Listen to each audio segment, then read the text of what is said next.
आज से करीब 2500 साल पहले एक ऐसा इंसान पैदा हुआ जिसने चीन ही नहीं बल्कि पूरी दुनिया के सोचने का तरीका बदल दिया।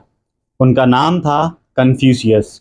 वह कोई राजा या सैनिक नहीं थे, बल्कि एक शिक्षक और दार्शनिक थे जिनके शब्द आज भी हमें रास्ता दिखाते हैं। लेकिन क्या आप जानते हैं कि उनका जीवन कितना संघर्षपूर्ण था?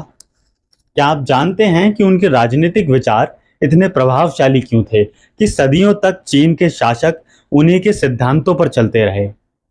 आज वन आवर स्कूल में हम इसी महान दार्शनिक के जीवन की अनसुनी कहानियों और उनके राजनीतिक विचारों की गहराइयों में उतरेंगे। तो चलिए शुरू करते हैं ज्ञान और अमरता के सफर को।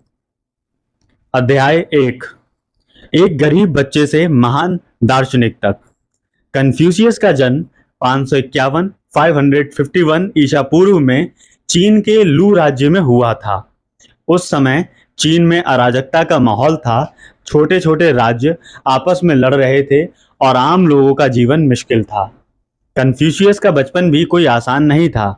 उनके पिता की मृत्यु जल्दी ही हो गई थी और उन्हें और उनकी मां को गरीबी में जीवन बिताना पड़ा। लेकिन गरीबी उनके ज्ञान के रास्ते में बाधा नहीं बन पाई। उन्होंने खुद को शिक्षित किया और अपनी अद्भुत बुद्धि और लगन से उन्होंने इतिहास, संगीत, अनुष्ठानों का गहन ज्ञान प्राप्त किया। उनकी प्रसिद्धि एक शिक्षक के रूप में बढ़ने लगी। लोग दूर दूर से उनके पास सीखने आने लगे। उनका मानना था कि किसी भी समाज को सुधारने के लिए सबसे पहले उसके लोगों को नैतिक और सदाचारी बनाना जरूरी है, और इसी सोच ने उनके राजनीतिक विचारों की नींव रखी। अध्याय दो, राजनीति शासक नहीं, एक मार्गदर्शक। कन्फ्यूशियस ने अपने जीवन में कुछ समय के लिए सरकारी पदों पर भी काम किया। वह चाहते थे कि शासक उनके सिद्धांतों पर चलकर एक आदर्श समाज का निर्माण करें। उनके राजनीतिक विचारों का सार कुछ प्रमुख सिद्धांतों में समाया हुआ है। रेन या मानवता। कन्फ्यूशियस के अनुसार एक शासक को सबसे पहले दयालु और मानवतावादी होना चाहिए।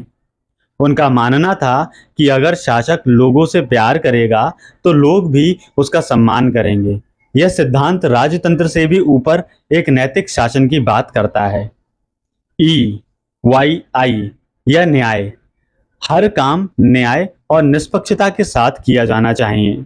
कन्फ्यूशियस ने कहा कि सत्ता का उपयोग लोगों की भलाई के लिए होना चाहिए, न कि व्यक्तिगत लाभ के लिए। ली या अनुष्ठान और परंपरा। यह सिद्धांत समाज में व्यवस्था और सामंजस्य बनाए रखने के लिए नियमों और परंपराओं के पालन पर जोर देता है। उनका मानना था कि अगर कोई आप अपनी भूमिका को सही ढंग से निभाए तो समाज में शांति बनी रहेगी, जैसे राजा राजा की तरह व्यवहार करे और प्रजा प्रजा की तरह। डाई या सद्गुण। कन्फ्यूशियस के लिए एक शासक का सबसे बड़ा हथियार उसकी सेना नहीं बल्कि उसका सद्गुण था। उनका मानना था कि एक सदाचारी राजा को लोग खुद ब खुद फॉलो करेंगे। उन्होंने कहा था, शासक को अपनी शक्ति का प्रदर्शन करने की जरूरत नहीं है, बल्कि अपने सद्गुणों से लोगों का दिल जीतना चाहिए। कन्फ्यूशियस ने कभी भी हथियार नहीं उठाए, लेकिन उनके विचारों ने हजारों सालों तक चीन पर राज किया। उनके सिद्धांतों को कन्फ्यूशियसवाद के रूप में जाना जाता है, जो सदियों तक चीनी समाज और सरकार का आधार बना रहा। अंतिम अध्याय, एक अमर विरासत। कन्फ्यूशियस का निधन 489 या 479 ईसा पूर्व में हुआ, लेकिन उनके शब्द आज भी जिंदा हैं। उनके शिष्य और अनुयायियों ने उनके विचारों को एक किताब में संकलित किया, जिसे एनालेक्टस द एनालेक्टस के नाम से जाना जाता है। नेट JRF के परीक्षार्थियों के लिए यह समझना बहुत जरूरी है कि कन्फ्यूशियस न केवल एक दार्शनिक नहीं थे, बल्कि एक राजनीतिक विचारक भी थे, जिन्होंने एक आदर्श, नैतिक और न्यायपूर्ण समाज की परिकल्पना की। उनका मानना था कि समाज में सुधार की शुरुआत व्यक्ति के आत्म सुधार से होती है। तो दोस्तों, कन्फ्यूशियस का जीवन हमें सिखाता है कि गरीबी और संघर्ष हमें रोक नहीं सकते, और ज्ञान की शक्ति किसी भी हथियार से ज्यादा शक्तिशाली होती है। उनके राजनीतिक विचार आज भी प्रासंगिक हैं जो हमें एक बेहतर और न्यायपूर्ण दुनिया बनाने के लिए प्रेरित करते हैं।